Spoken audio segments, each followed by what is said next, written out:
Hello, I am so excited to be talking to you today.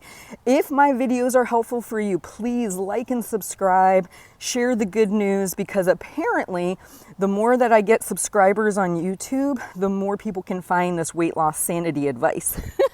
All right, so today we're going to talk about why it's so important that you stop seeking out the answer from somebody else. What? Well, Heather, that's why I'm here. I want you to tell me.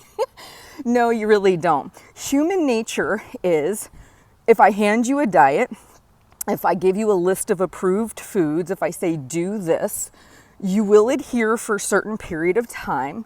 Then you will start to get angry and frustrated, and then you will start to self-sabotage, and then eventually you will abandon it.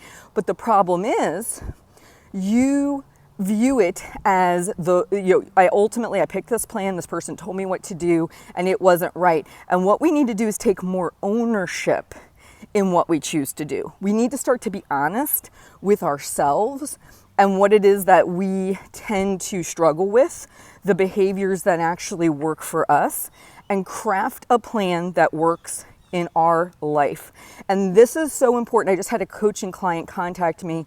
She is taking these ideas of delayed gratification, some of the other concepts that we've been working on in our coaching, and this other fun challenge that she's doing in another group. And she took the two ideas, melded them into one thing, and she was super proud of herself, this sense of ownership. You've got to own your journey. You have to own the approach you take.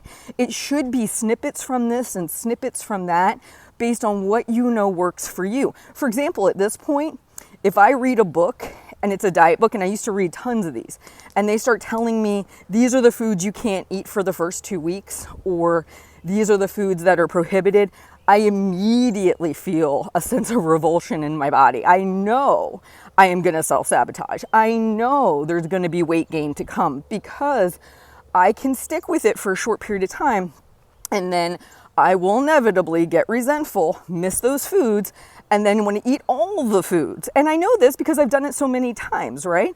So I know that when I see that, that is not okay. But could there be some nuggets of information, or maybe a printable worksheet, or maybe a workout option that might work out of that book? Sure. But am I going to buy into that book hook, line, and sinker? No.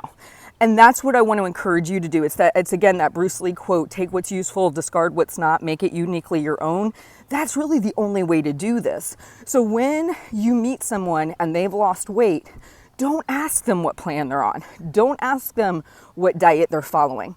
Ask them what habits they've changed. Ask them what behaviors they've modified. Because the reality is, we get into trouble when we compare where somebody else is in their journey to where we are, and when we try to mimic them. And what we want to do is say, what can I learn? And what can I make part of my plan? And how can I make this work for me based on all the history of me doing this approach and diets in general? And how can I create something that is uniquely my own, that works for me? If you are a shift worker, you may not be able to do certain things with intermittent fasting. If you're somebody who needs to regulate blood sugar, you might not be able to do a ketogenic diet, right? Like, there's all these different factors that play into it. And then there is the most important one, which is, does it have sticking power? Is it something you're gonna do for the rest of your life? If not, then don't do it. Make sure that you're honest with yourself.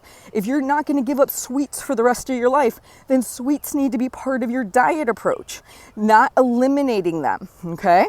I hope this helps. My ultimate goal for you is that you stop looking outside of yourself for complete out-of-the-box answers, and you start saying to yourself, what can I learn from this? What have I already learned about myself? And how can I start to craft something that is going to work for me right now? Realizing that in 10, 15 years, that may not be it anymore. As I change and mature, so will my approach to how I take care of my body. All right, you guys have a good one. I'll talk to you soon.